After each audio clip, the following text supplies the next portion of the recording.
Do you believe in destiny? In fate?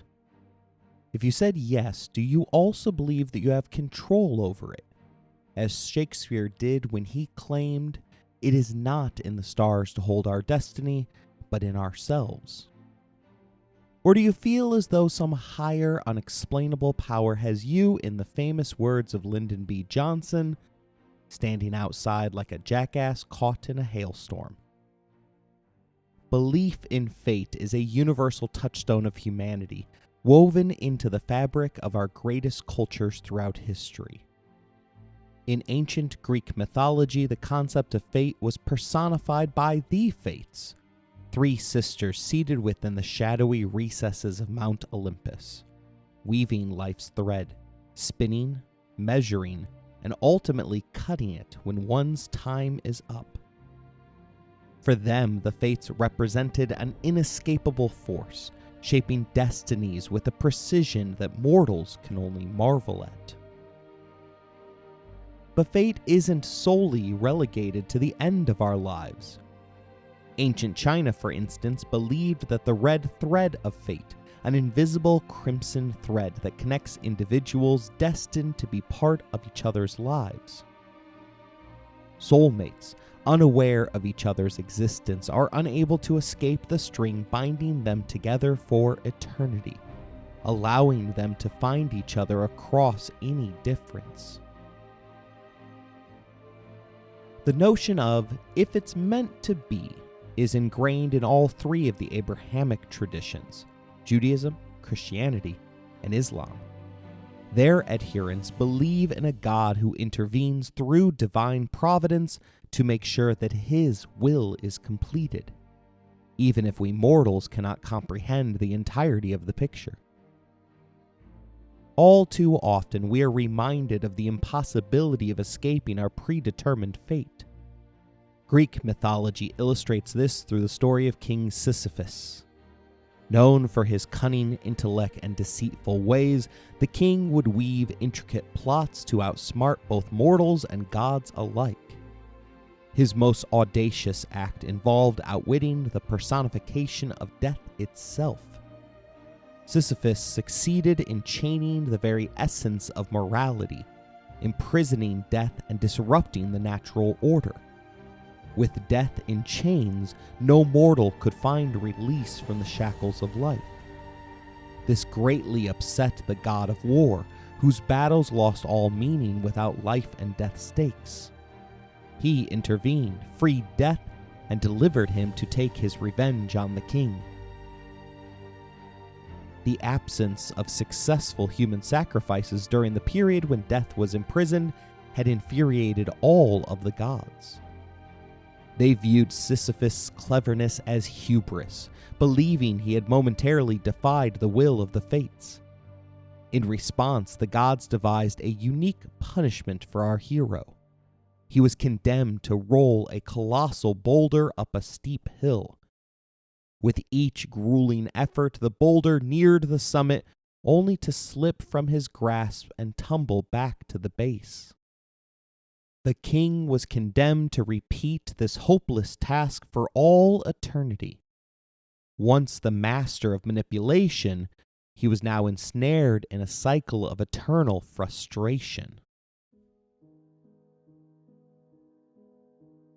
Destiny doesn't always have to be punitive. The concepts of fortune and luck are also aspects of destiny. If you ever get the chance to be granted 3 wishes by a magical genie, be careful what you ask for. For instance, let's assume that you take a page out of Aladdin's book and use your first wish to stipulate to the genie that you would like to be royalty. Be sure to do your homework on which era and culture you would prefer to represent. For instance, Carthage, an offshoot of the Phoenicians, regularly sacrificed royal children to appease their gods. Of course, you could argue that all medieval royals sacrificed their children, not to appease the gods, but rather driven by their own greed and insatiable thirst for power. A royal firstborn male child was destined to rule in your stead, while the second-born son was subsequently relegated to spare status.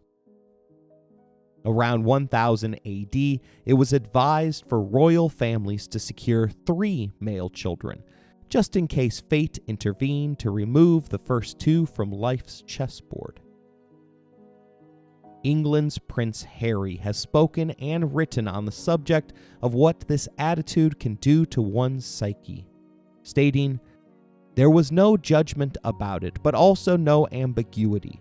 I was the shadow, the support, the plan B. I was brought into the world in case something happened to Willie. I was summoned to provide backup, distraction, diversion, and if necessary, a spare part." As traumatizing as that can be for a young man, the fate of medieval princesses seems far more cruel. While the boys were groomed for the throne, their sisters were essentially groomed for a groom. Their destiny was to be sold off to the highest bidder, with the value of their dowry determining their worth. If their pedigree wasn't deemed sufficient, the price simply increased. These arranged marriages sometimes worked out. Occasionally, they even resulted in the rise of a queen whose son would then ascend the throne after his father. However, even when they appeared successful, they rarely worked out favorably for the woman involved.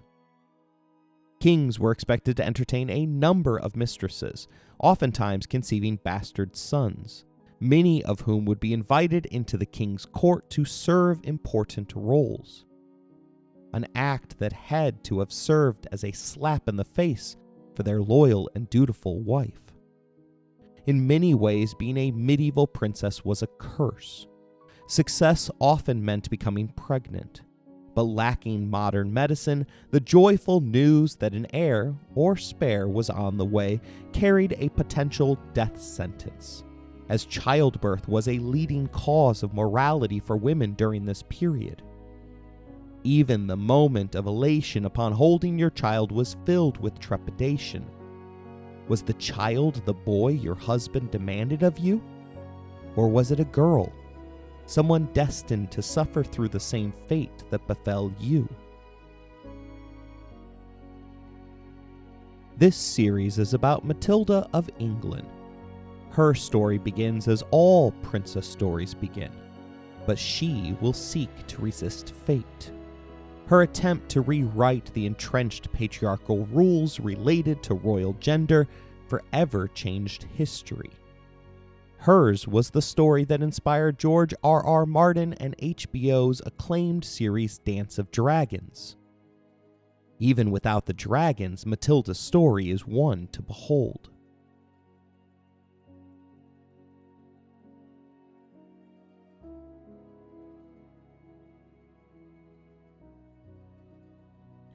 You're listening to Empires, Anarchy, and Other Notable Moments, a podcast designed for deep dives that assist in the teaching of history.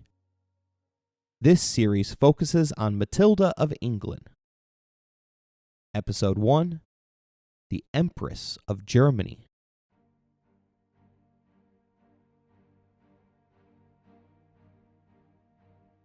Matilda was born in early February 1102. The granddaughter of William the Conqueror, who in 1066 crossed the Channel and defeated King Harold to claim the throne of England for the Normans. Matilda emerged as the longest of long shots to become historically relevant. Her father was Henry, William's 4th son, another improbable contender who managed to ascend to power. It is with his unlikely rise that we shall begin our story. When Henry's father, the Conqueror, passed away in 1087, England was thrown into an uproar. The Normans historically divided their inheritance into equal thirds, a tradition that stemmed from their Viking ancestry and favored expansion. A ruling family that merely maintained their land risked having it sliced into parcels so small that it would become unprofitable to maintain. William's family, however, would have had no concerns, as the Conqueror had successfully ruled over all of England. The king's eldest son, Robert, had been in open rebellion against his father for the prior 4 years. Despite this, William adhered to his culture's traditional inheritance practices by granting his firstborn son the original family seat of power in Normandy. The second son had tragically passed away during a hunting accident when he collided with a wayward tree branch. William Rufus, the third-born, was granted rule over England, while Henry, the youngest of the boys, was bequeathed the sum of 5,000 pounds of silver. Before dismissing 5,000 pounds of precious metal, consider that the alternative fate for a third surviving son was a life of service devoted to the Christian faith. Historian Charles Spencer tells us that William apparently comforted him from his deathbed and said, "Well, one day you'll be greater than both your brothers." Actually, that did come to pass, because after the conqueror died, Henry I invested his money in some land in western Normandy and set about busying himself as a younger son who could make something of his life. His two elder brothers were so much more powerful than him that they had grown used to manipulating him to the point that one could claim that they abused him. They eventually took away his territories from him and put him in prison. But the twist in fate that would elevate him was still to come, as their legendary father hadn't even yet been laid to his eternal rest. The funeral of the conqueror evidently was an affair to be missed, as all of his sons skipped the processions that eventually saw the king's bloated body stuffed into a stone sarcophagus far too small for a man of William I's stature. In fact, as they attempted to fit the body into its final resting place, the guests bore witness to the explosive decomposition of the king's carcass. One account claims that the putrid contents of the deceased spilled across the floor, filling the church with a smell that was so overpowering that all present were forced to flee. Where were his sons for the solemn occasion? They, like the servants of William the Conqueror, reacted to the king's death as though a fire alarm had been pulled. While the servants looted the conqueror's apartments, William Rufus, the second-born son, secured his inheritance. Although Norman tradition dictated that the younger child would receive the newly acquired land, England was far larger, wealthier, and more powerful than the family's ducal seat of power. Thus, it would be easy to imagine Robert duplicating the feat of his father by declaring war and crossing the English Channel to claim by the feat of arms what logically should have been his by birthright. Historian Catherine Hanley will serve as the main source for this podcast series, and she makes it abundantly clear that birthright succession was not yet firmly established within the halls of Westminster Abbey. Instead, the crown of England rested upon whoever was the quickest to have it placed upon their head, the ancient equivalent of being the first to call shotgun upon reaching the car. Rather than waiting for the funeral, William Rufus immediately set off for London in order to secure the throne by seating himself upon it. Within 2 weeks, he was crowned William II. The quick time frame allowed the arrival of enough English nobles to legitimize his claim, but not enough time for the Norman elites to cross the Channel to protest Robert's claims in person. War was waged for the throne, but it was settled peacefully, with the two brothers agreeing to be each other's heir. At the time, both men were unmarried, and thus lacked any legitimate children of their own. An uneasy truce broke out across the Channel. In 1095, Robert answered Pope Urban II's call to crusade, aimed at relieving Islamic pressure against the Byzantine capital of Constantinople. The firstborn son of William the Conqueror performed admirably, with one chronicler claiming that the Norman knight was invincible in the field. William of Malmesbury, England's foremost historian of the 12th century, even claims that Robert was offered the throne of Jerusalem after its liberation in 1099. However, I use the term liberated carefully, as this taking of the city resulted in 3 full days of slaughter, which included the killings of innocent women and children in temples and mosques, that resulted in crusaders wading through the blood of their victims.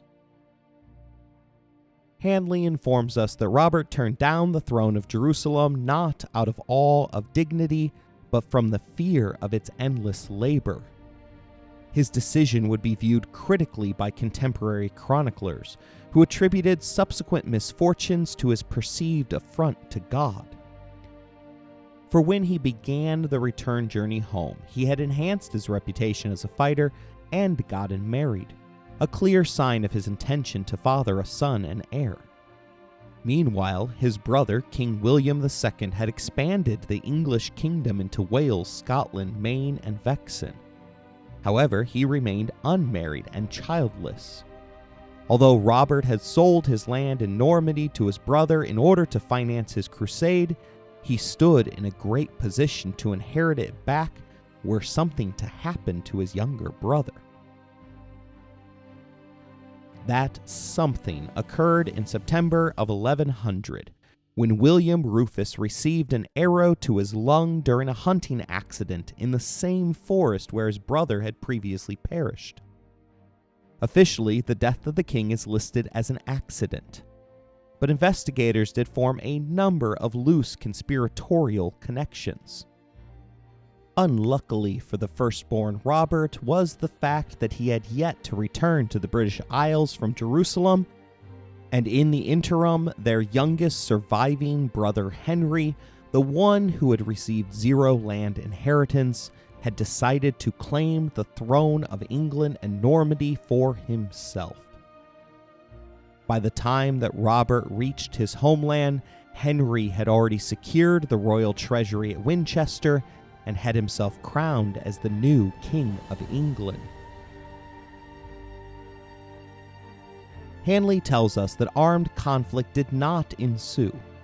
In negotiations, Robert was persuaded to accept Henry's claim to England, and each recognized the other as his heir if they should remain childless. This was similar to Robert's agreement with William Rufus 10 years previously. But this time it was much less favorable to Robert. He was some 15 years older than Henry, and thus unlikely to outlive him. And unbeknownst to him, Henry's young queen, Edith Matilda, was already pregnant. Robert returned to Normandy, where he celebrated the birth of a son, William, in October 1102, and mourned the death of his wife to childbirth complications several months later. Henry's first child, Matilda, had been born in February 1102, but as she was a girl, there was still some slim hope for Robert and his English claims. They were dashed in the summer of 1103, when Queen Edith Matilda gave birth to a son, also called William.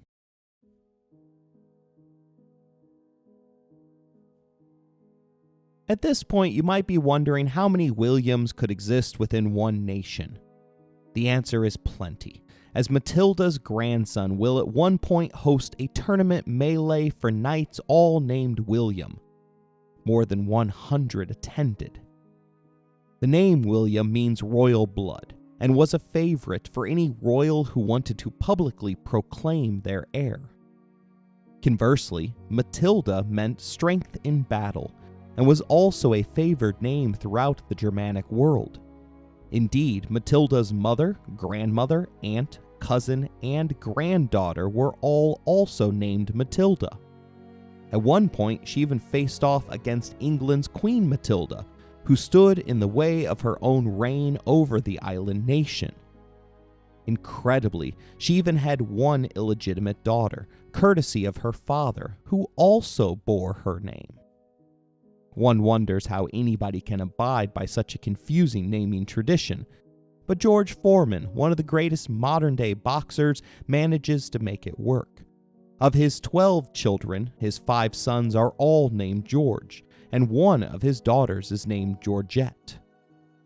The 12th century English, like George Foreman, would have been able to know which Matilda they were talking about by utilizing nicknames for each lady of the court. Our Matilda was oftentimes referred to as Mathilda or Maud, but we'll just stick with Matilda, since she is the main character of our story.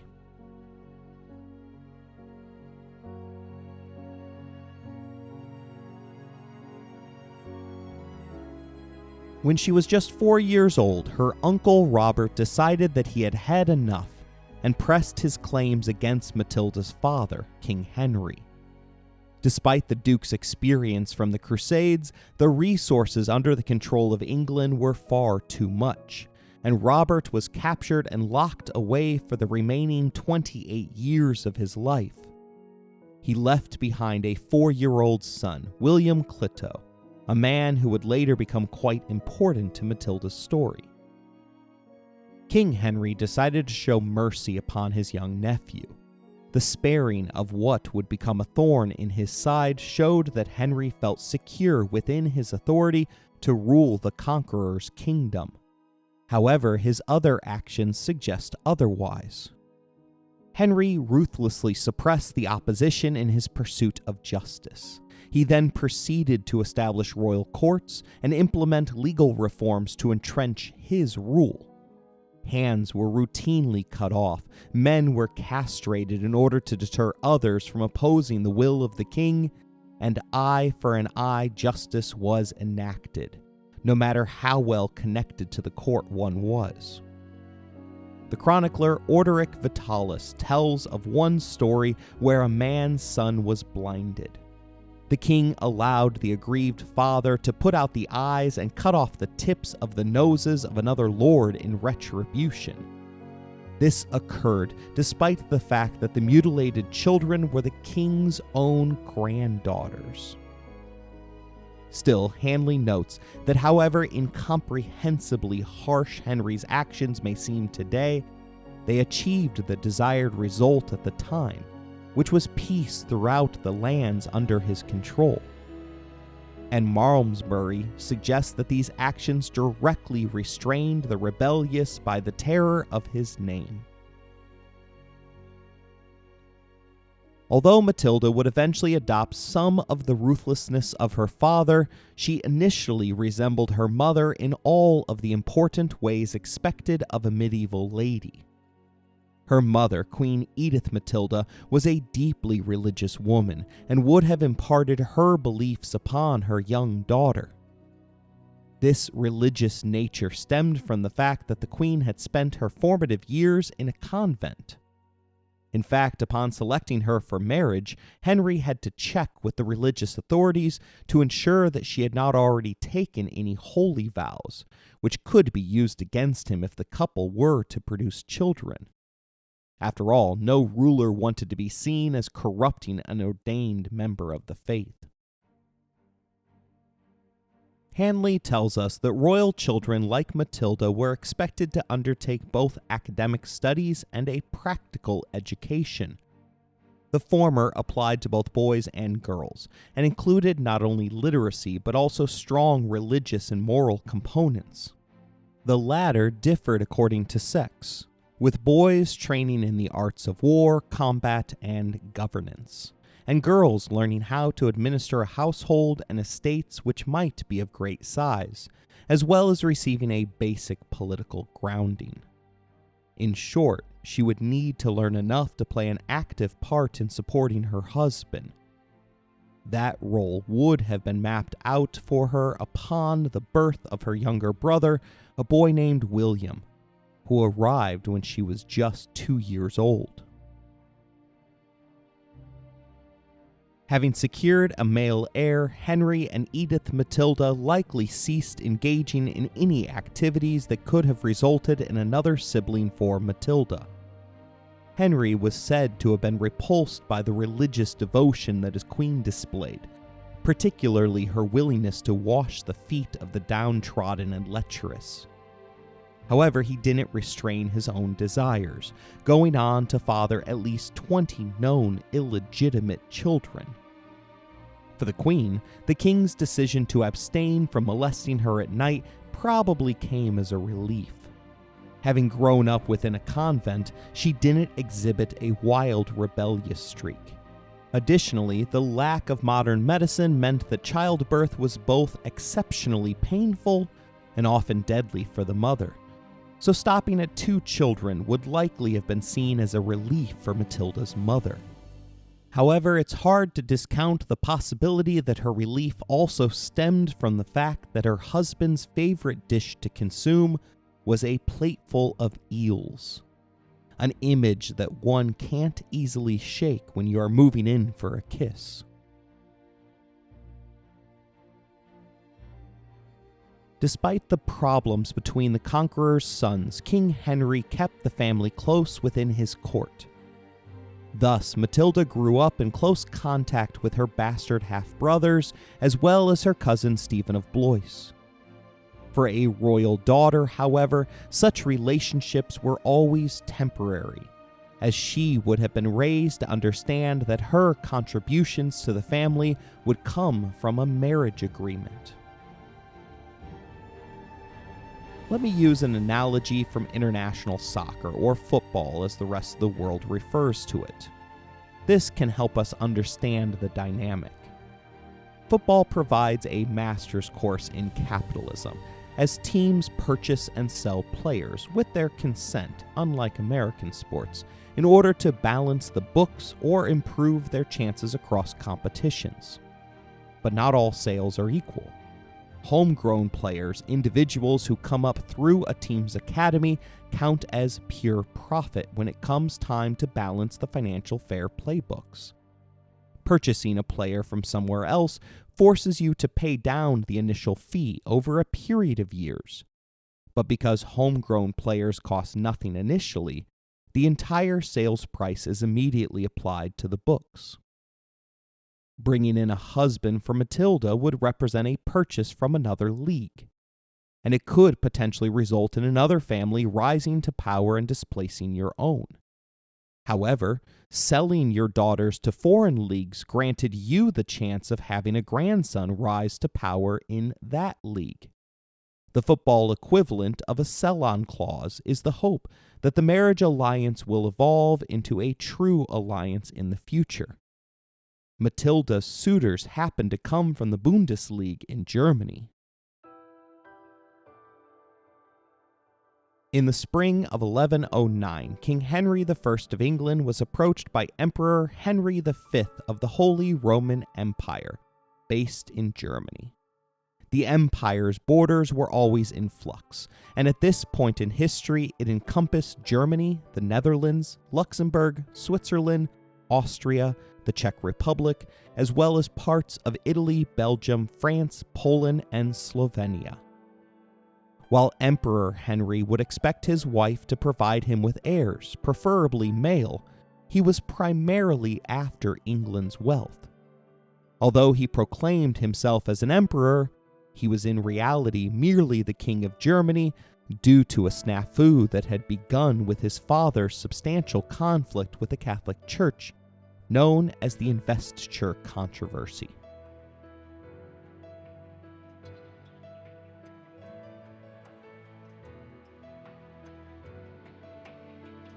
The bureaucracy comprises the individuals who get things done, encompassing both religious institutions and governments.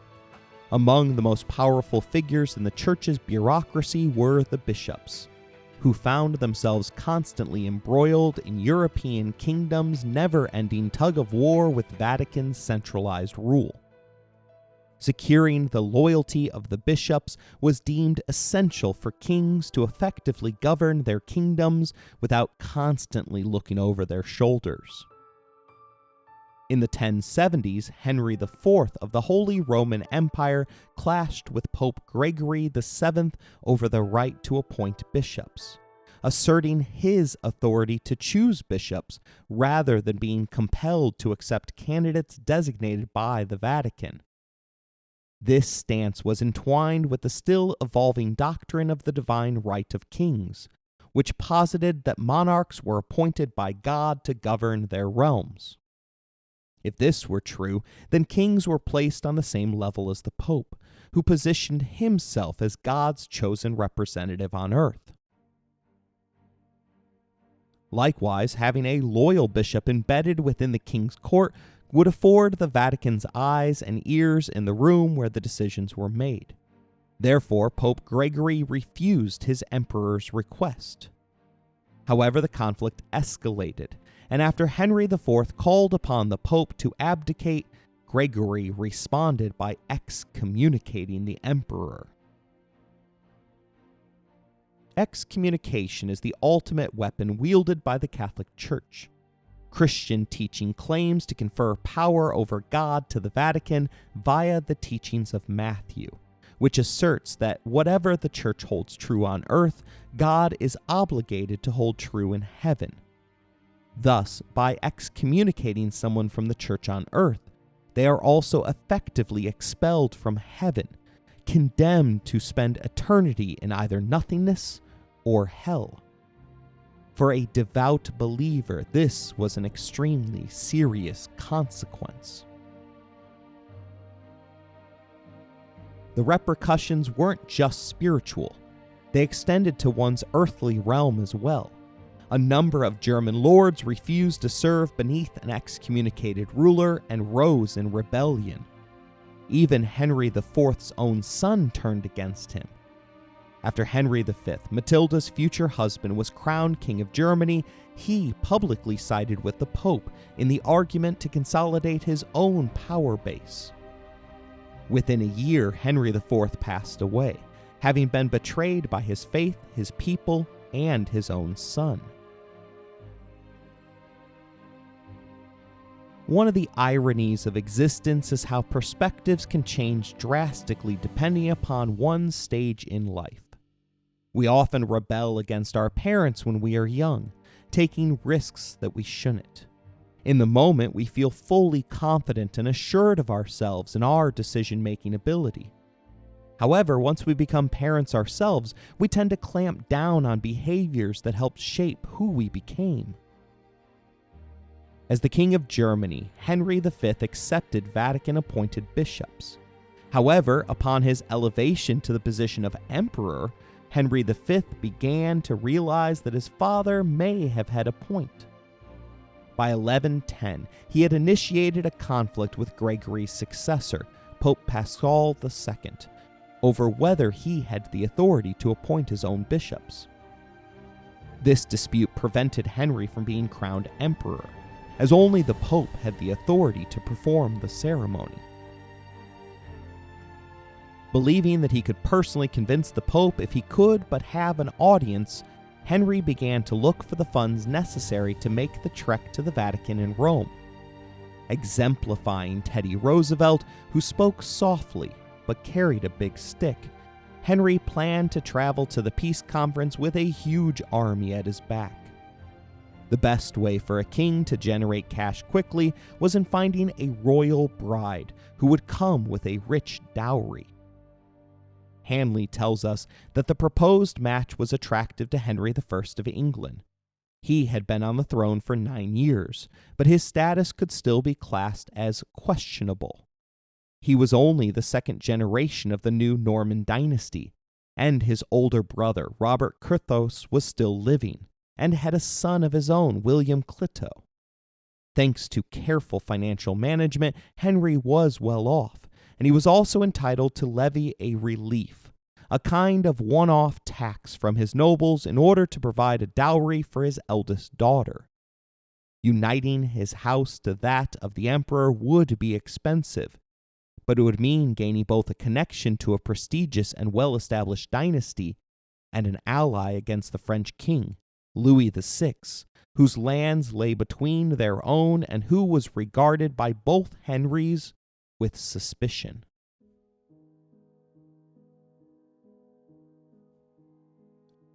Matilda would have no say in the matter, nor would her father have really considered whether or not she would be happy with the arrangement.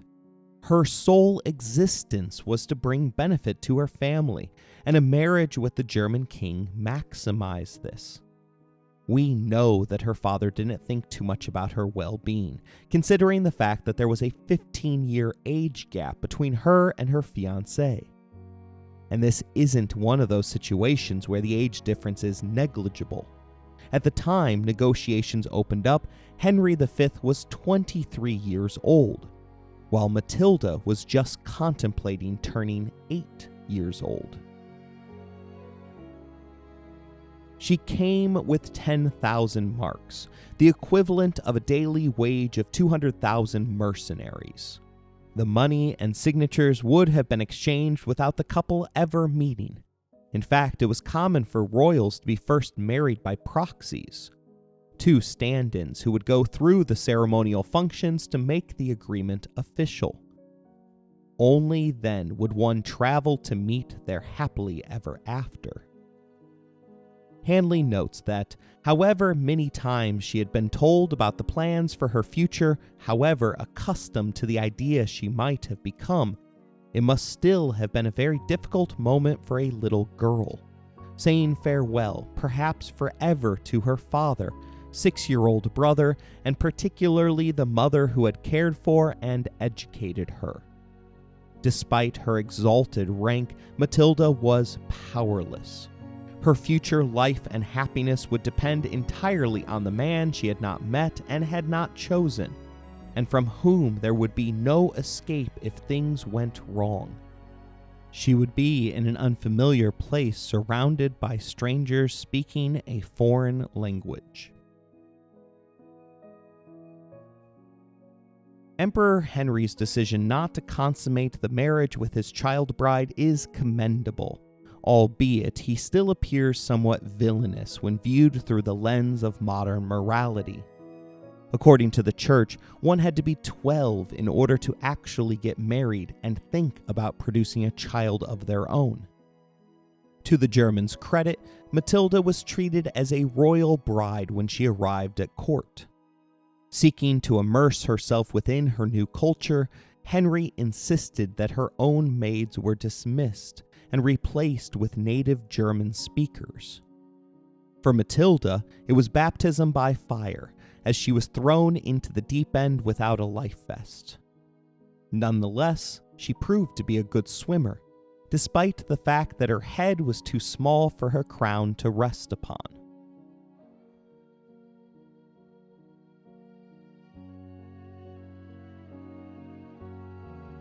It's important to note that Henry's decision to marry an 8-year-old was primarily driven by his need for funds to resolve the investiture controversy. Leading 30,000 knights, he embarked on a journey to Rome in 1111. Despite the show of force, Pope Paschal remained steadfast in his position, prompting Henry to eventually relent. He agreed to terms relinquishing all claims to lay investiture in exchange for his imperial coronation. However, when news spread that the son of an excommunicated royal would ascend to the position of Holy Roman Emperor, the citizens of Rome revolted, leading the Pope to cancel the ceremony. Nonetheless, Henry was determined to succeed, and imprudently took the Pope hostage. History is humanity's greatest storyteller, but sometimes even it fails to recognize its plot holes.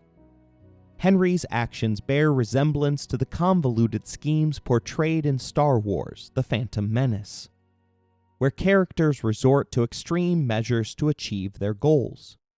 Much like the Trade Federation's attempt to manipulate Queen Amidala's capture for political gain, Henry sought to leverage Pope Paschal's captivity to secure his imperial coronation, as only the Pope could grant him his title.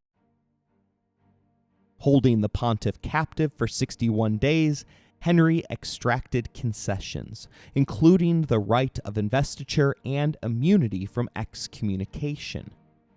Despite the discomfort of the Pope's confinement, he ultimately conceded to Henry's demands, leading to the emperor's coronation on April 13th, 1111.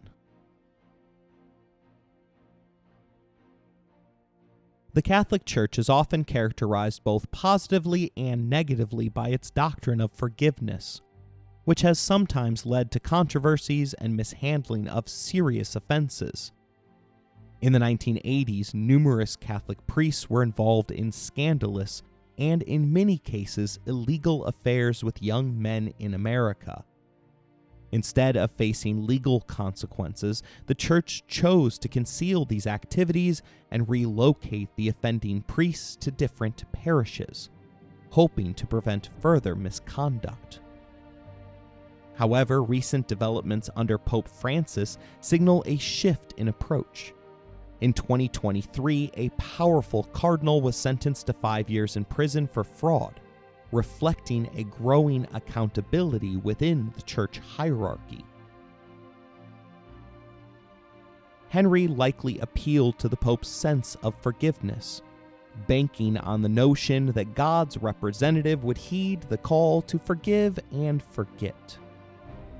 Remarkably, the Pope kept his word, refraining from seeking retaliation, at least for the first few years after his humiliation at the hands of Matilda's fiancé. As a result, upon Henry's arrival, Matilda was transformed from a queen to an empress. They were officially married in the Cathedral of Worms on January 7, 1114.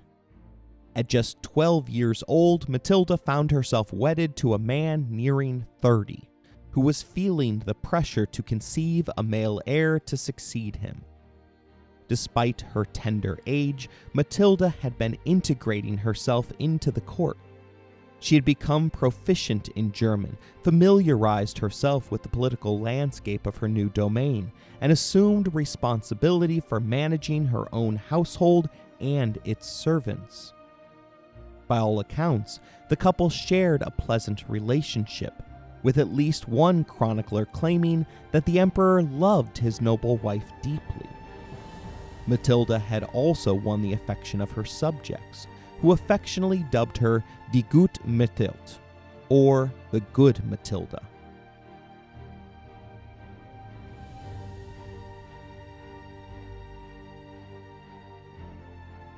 The fortunes of the empire took a sharp turn in 1115, when the Pope decided to revoke his promise and excommunicated Henry. The Pope's decision was supported by a council that deemed promises made under duress as invalid. Henry, incensed by this betrayal, wasted no time in mobilizing a return to Rome. Despite being married for a year and a half, Matilda had not yet conceived, and she joined her husband on this expedition. Their journey began with a stop at the residence of yet another Matilda, the Countess of Canossa, located in northern Italy. We regrettably lack Matilda's personal account of her visit to the Countess's estates, so we can only speculate about the significance of her experience there. Nevertheless, it's reasonable to assume that Empress Matilda gleaned something substantial from learning about one of her namesakes. Countess Matilda, at the time of her passing in her late 60s, was an exceptional figure in her era. She had ruled over a vast domain encompassing Lombardy, Emilia-Romagna, and Tuscany for many years. Despite being twice married, she inherited these lands upon her brother's death in 1055 and governed them independently. Fruthof of Mickelsburg even referred to her as the most powerful woman in the Kingdom of Italy. For a woman like Empress Matilda, who later asserted that her gender should not disqualify her from the line of succession, Countess Matilda undoubtedly served as an inspiring role model in a world that stubbornly favored men. Henry's inheritance of Countess Matilda's lands, courtesy of his support during the first investiture controversy, provided him with a strategic base for his second expedition to Rome. In 1116, they arrived with a smaller force than before, aiming not for a direct assault, but to win over the people of Italy by showcasing his generosity to the surrounding areas. By 1117, when they eventually moved on the Vatican, the Pope fled the city in a bid to avoid another imprisonment. Despite the absence of precedent, Henry compelled an archbishop to conduct a repeat crowning ceremony, officially making Henry and Matilda the rulers of the Holy Roman Empire. Satisfied with their accomplishment, the couple returned to their estates in northern Italy. The Pope's death in 1118 resolved one issue for Henry, but the succession of a new pope brought about its own set of challenges. Papal succession is heavily influenced by political maneuvering, with voting blocs forming and promises being made behind closed doors in order to sway opinions and votes. Henry sought to exert his influence, including financial incentives to install a friendly pope. However, his candidate was unsuccessful, and Pope Gelasius II was ordained instead. When Henry attempted to meet with him, the new pope refused, leading Henry's cardinals to declare Gregory VIII as the true pope. This disagreement led to Gregory being labeled an anti-pope, reflecting the ongoing conflicts within the church over contested papal elections. Contested claims have been a recurring theme in the history of the Catholic Church, with 42 such instances recorded. Despite the tensions surrounding these disputes, most were resolved without bloodshed. Unfortunately for Henry's anti-pope Gregory VIII, his fate was less fortunate. After seeking refuge in an old Roman temple, he was eventually captured in 1121 and spent the next 16 years imprisoned in various monasteries until his death. Despite never wielding true power, Gregory outlived the legitimate pope, who passed away after just 1 year on the Vatican throne. Emperor Henry found himself in a precarious situation. He had betrayed his father, only to then run afoul of his father's enemies by taking up his dad's position regarding the appointment of bishops. He was married, but his wife hadn't produced any children, let alone the son that was needed to ensure stability within his kingdom. He had kidnapped one pope and appointed another, who was subsequently taken captive himself. Worse, his prolonged absence from Germany had allowed unrest to bubble to the surface. He rushed home to Germany in 1118, leaving Matilda as his regent in Italy.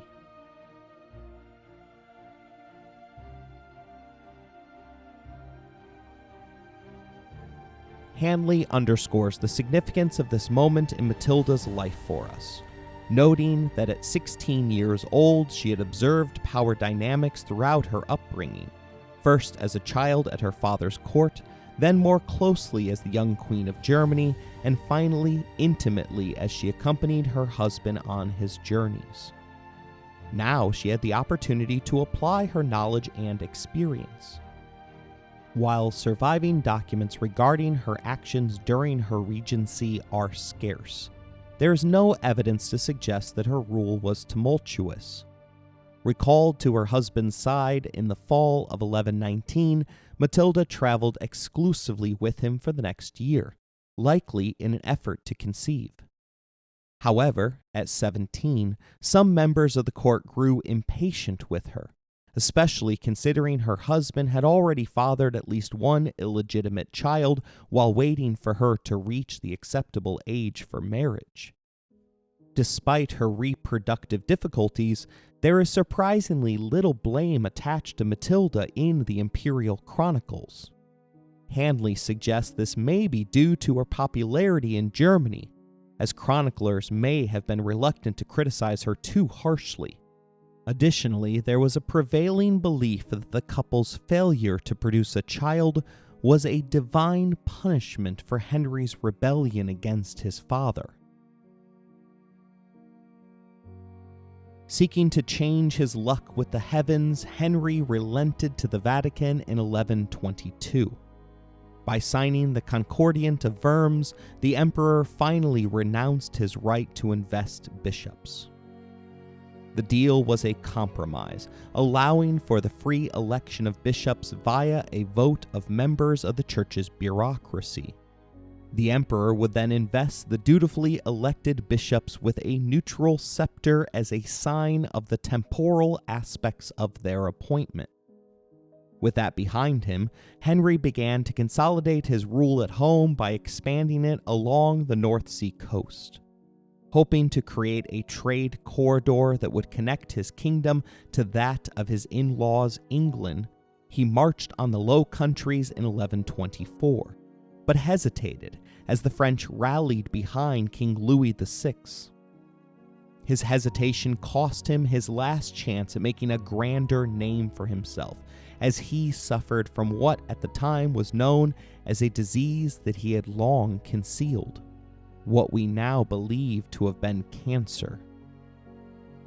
He died on May 23, 1125, with his wife Matilda at his bedside. While historical accounts of her reaction are scarce, it is mentioned that she experienced a profound sadness at the loss of her husband. Handley points out that this is not surprising. They had, after all, been an effective team, and he had been one of the most important persons in her life since she was a little girl. Henry placed the imperial insignia in Matilda's hands, entrusting them to her until a new king could be elected. His royal blessing was entirely necessary, as the couple had never succeeded in their royal duty to produce a child. In due course, Lothar, the Duke of Saxony and a political opponent of Henry, was elected as the new Holy Roman Emperor. There were only a few options for Matilda. She could retire to a convent or to her estates. But at 23 years old, she was far too young to believe that her public life was over. She could marry again, but in a world where your social status means everything, it is difficult for an empress to find a suitable match befitting her past title. Plus, she hadn't managed to produce a child, which means that anyone marrying her would have to do so with the assumption that she was infertile. Eventually, she settled upon the idea that the only way to go forward would be to go back, returning home to her father's court in England, a land which she had not visited since she had left as a 6-year-old. She severed her ties with the empire, bringing home with her 2 jewel-encrusted golden crowns, the mummified hand of the Apostle St. James, and her title of Empress.